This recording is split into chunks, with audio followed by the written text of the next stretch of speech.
Hi, I'm Allison Walther with Confluent. There are two types of queries in ksqlDB, push queries and pull queries. Let's take a look at them both now.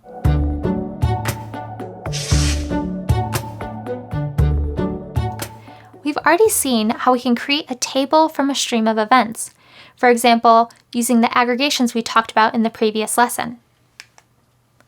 We can query that table to get the current state of the data for a given key.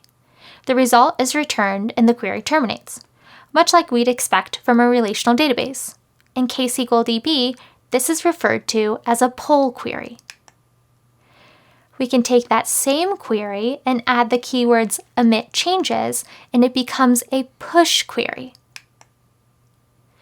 This query will continue running and emit the results of the query for any changes that occur in the underlying stream.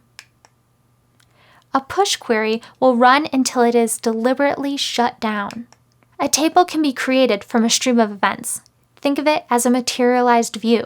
So to recap, push queries are applicable to all stream and table objects and indicated with an emit changes clause.